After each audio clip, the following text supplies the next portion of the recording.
नमस्कार जय जगन्नाथ। चलतु आज आम बनवा प्रति ओडियांकर प्रिय परिवा राई बा परिवा बेसर सबू ओडिया घरे परिचित ये राईटी समस्त को भल लगे भी तो मत पखाड़ सहित तो बेसी भल लगे। चलतु बनवा मुझे दुईटा आलू को चोपा थी तो एमती पतला पतला कर काटी नवा।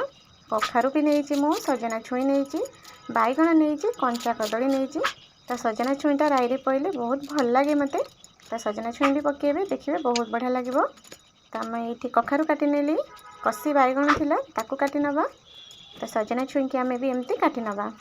आपण मानक जदि मो रेसिपी पसंद आसूची तारे लाइक शेयर सब्सक्राइब करने को बिल्कुल भी भूलें। तो आम कंचा कदली की भी एमती काटी नवा। बड़े बड़े पीसेस टे काटिले कौन हुए कि परिवा अधा सीझीज अधा गोटा गोटा टे रही तो राई रे खाइबा को टे भल लगे मते तो भल भी लगे समस्त को भल लगे एमती। तो आम कदली सब केमती काटी नवा परिष्कार करी आम 2-3 धुआ करनवा। आम मसला प्रिपेयर करवा ये जीरा देची सोरिष देची देसी रसुण थाए ना तार फ्लेवरटा बहुत भल लगे बास्नाटा अधिका थाए तो रसुण देदेवा कंचा लंका दबा आम आ पियाज गोटे देची टमाटर देची आपण मैंने चाहिए टमाटर पछरे भी देपारे कि ये समय बाटिले कौन हो मसला पूरा मिसी जाए भल लगे। सोरिष तेल दबा सोरिष तेल में पंचफुटन टे पकईदे पंचफुटन फुटीगले आम परिवा सबको जोगाड़ दबा। परिवा सबको जोगाड़ के हाई फ्लेम रे परिवा को 2 मिनट एपट सेपट के भाजी नवा।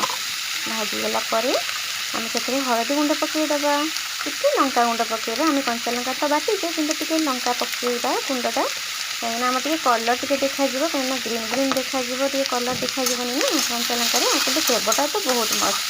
तो आम जो पकईदबा टे लुण पकईदबा आम पकईकि आम टे भाजी नवा से हाई फ्लेम रे टे भाजी नवा भल लगे। 2 मिनट टे कभर कर 2 मिनट आम परिवा को टे कभर कर 2 मिनट पर आम काढ़ी आम जो मसला प्रिपेयर करते देदेबा।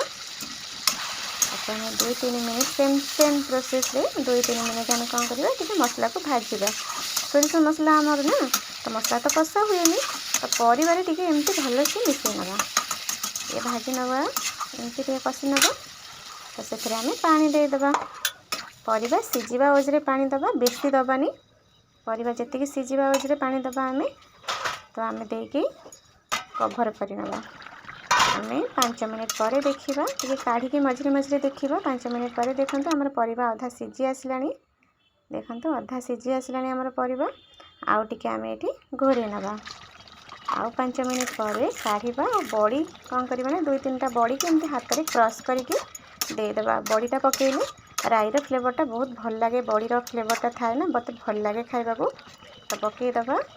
आमर सबू परिवा सीझीगला देखो सजना छुई भी सब परिवा सीझी सजना छुई भी आमर गोटा गोटा रमती सबू माने सजना छुईटा पूरा मिसी गले भल लगे सबू परिवा सीझीब सजना छुई भी गोटा गोटा राईटा भल लगे खाइबा को भल से आम एमती एपट सेपट कर मिसई नवा। 2 मिनट आउ टे कभर करनवा कहीं से जो भल लगे जो मसला सहित टे मिसीज तो भल लगे। 2 मिनट पर देखो आमर अधा परिवा मिसी जाइए आधा परिवा गोटा गोटा अच्छी आमर सजना छुई भी गोटा गोटा अच्छी बहुत बढ़िया से आमर बनीगला राई। तो आपण मैंने भी एमती बनातु पखाड़ सहित खातु।